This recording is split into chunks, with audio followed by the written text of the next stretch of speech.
Hello and welcome to The Phenomenon Report. I'm Kelly Kleinman. Tonight's report is just that, a report. We've spent the last few days scanning the wires to bring you first-hand eyewitness testimony, some video, and perhaps a few pictures of strange goings-on, UFO activity, sightings of heretofore uncatalogued creatures, and more. Without further ado, welcome to tonight's Phenomenon Report. First, the UFO phenomenon. This most recent report comes via the National UFO Reporting Center. Kudos to the center's ever-vigilant proprietor, Mr. Peter Davenport, whose relentless dedication to documenting a phenomenon that has generated more giggles and ridicule than the ill-fated 1989 comeback tour of Milli Vanilli. UFOs are real, though, according to the DoD, and Mr. Davenport has the intel to prove it. Dateline, Lakeview, Ohio, Saturday, July 18, 2020 at 11:15 p.m. Eastern Time. A husband and wife, both experienced sky watchers, were outdoors in order to view and photograph the Neowise comet when the husband observed a very bright light moving across the nighttime sky and approaching their location from the west. He manages to capture some very high-quality and dramatic footage of the peculiar object, as you can see. Here's their account. My wife and I were out in our back and taking pictures of the comet Neowise. She had gone to sit down. I noticed a bright light with what appeared to be a light bluish beam far off to the west. I went back and got the camera for my wife and started filming as it began to pass over the area. She did not see it due to where she was sitting. It had gone further into the backyard away from the trees so I could get a better view. It seemed about 1,500 feet up, traveling from west to east. There was no noise coming from it at all. It was as bright as burning magnesium, but with what seemed to be a bluish tint. There was no blinking light like a normal aircraft. I've been an amateur astronomer for about 35 years, and I've never seen anything like this before. Dateline, Burnet, Texas, Saturday, August 15, 2020, at 0:45 a.m. Central. Two adult males, both experienced amateur astronomers, observe and photograph through their telescopes a strange-looking object exhibiting four very bright white strobing lights radiating from its ventral surface. The object remains visible and motionless for 3 to 4 hours. You can see the picture on the podcast. Here's their account. So, during a trip this weekend doing some astrophotography out at a dark location, I was imaging M31 Andromeda Galaxy. And while trying to find M31 with my naked eye, I noticed a blinking light up in the sky. Thinking it was an airplane, it would move, but it never moved. Thought it must be a satellite, still it never moved. Looked through the binoculars and saw the blinking lights. That's when we went to the AP-130 and could see 2x2 lights blinking in succession, followed by an arc of very small lights flashing after the 2x2 lights flashed. This was all flashing in a split second. My buddy slewed his Takahashi 106 over to it and took a photo of it. I took a photo of the computer screen of one of the pictures and captured it, which is included in this podcast. Right there for you to see on your screen if you're looking on the YouTube channel. The red is just for night viewing.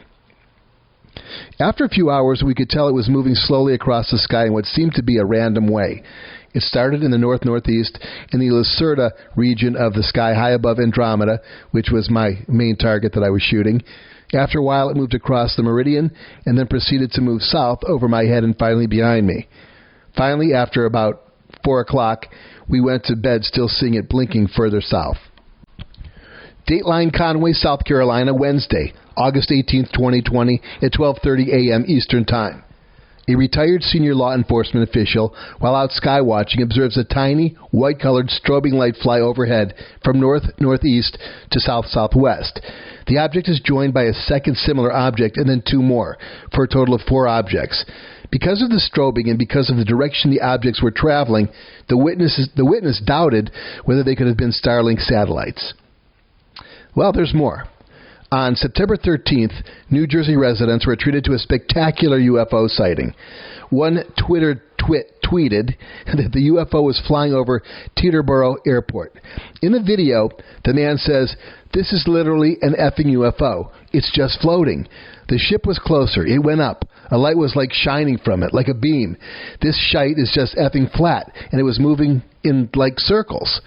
Well, the flight pattern of the craft is not surprising, being that although it was a UFO to someone who stares at their cell phone all day long, the Goodyear blimp was indeed in town, hovering and slowly moving in circles as Goodyear blimps usually do.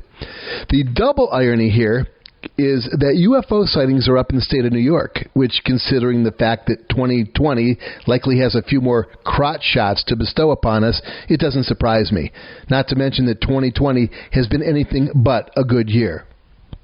Meanwhile, a widely recorded sighting of a cluster of spherical UFOs also made it onto social media, as you can see here. What exactly were they? No one knows for certain. And although spherical glowing crafts are being seen across the world, and it's a fairly common phenomenon, this recording shows nothing more than 3 Mylar balloons tethered together and blowing in the wind, much like CBS's credibility for ever posting it. But then there have been a couple other recent UFO sightings that make it much harder to dismiss them as conventional technology. Here's a video taken in slow motion at an air show in Keswick, UK, where you can see a small craft blow by an FA-18 Super Hornet. Whatever it was booking at a high speed, and it's most likely few even saw it if they weren't recording it and then playing it back in slow motion. Still another sighting shows 3 objects fall from the sky, very reminiscent of a failed missile test. But why such a test would be executed over a major city makes no sense. But there it is. Down they fall from the clouds, regain vertically like a roller coaster, only to disappear off screen. No reports of impacts or explosions. Although UFO sightings do outnumber Sasquatch sightings, there have been a few unusual videos that have surfaced. It's hard to qualify these as anything other than a bipedal being covered in either fur, hair, or a monkey suit. Submitted for your approval, a purported Sasquatch in Kern County, California, that was recorded walking well above a busy highway. The person who took the video pulled off the side of the road to capture it. Even a digital zoom isn't going to do it much justice. Suffice to say, fires have likely driven quite a few rarely seen animals out of their normal territory in search for calories and safety. Which brings us to this desert video in Utah. You can see a dark, thick image well off in the distance, maybe 100 to 150 yards off, just mulling around in knee-high scrub, loaded with prickers and cactus, as well as rodents and snakes. The rodent population in the desert is staggering and definitely can provide a predator with a dozen or so handfuls of fresh meat. Desert sightings are rare, as any Sasquatch sighting is, but again, when fire destroys habitat, all animals are driven out of their normal territories. The next video we have is out of the state of Washington from the State Transportation Agency that shows a husky figure walking up a steep hill in the Snoqualmie Pass, which is a 40-mile drive east from the Seattle area. It's about 200 miles away from the Sherman Pass, where another sighting occurred earlier. This video is heavily filtered, but nonetheless there it is. Either a large man in a heavy coat or a monkey suit. You be the judge. Are the arms long enough to fit the specs of what we know as a Sasquatch? Is the gait long enough? It's hard to tell. I want to take a minute to thank everyone, by the way, for subscribing and watching and listening to this podcast. We have some amazing shows scheduled over the next several weeks, including more Sasquatch topics and a following up on the Sasquatch on property investigation from 4 months ago, as well as some amazing research out of Idaho and a little government conspiracy with the illegitimate nephew of JFK, whose father, JFK's out-of-wedlock brother, worked for the CIA, was a conduit to the shady criminal underground, and led 2 lives. The story is mind-boggling, and it's a Phenomenon Report exclusive. Stay tuned for all that coming up soon. Meanwhile, this was short but sweet. Have a great day. Like, comment, share, and subscribe. What we have coming up this week, at the end of the week, will blow your mind. A man with a Sasquatch troop on his property in Idaho, and he communicates with them on a regular basis. It's an amazing story. He wants to stay anonymous. It seems to have a lot of validity, and a lot of people in the area can vouch for him. Coming up on the Phenomenon Report. Thank you.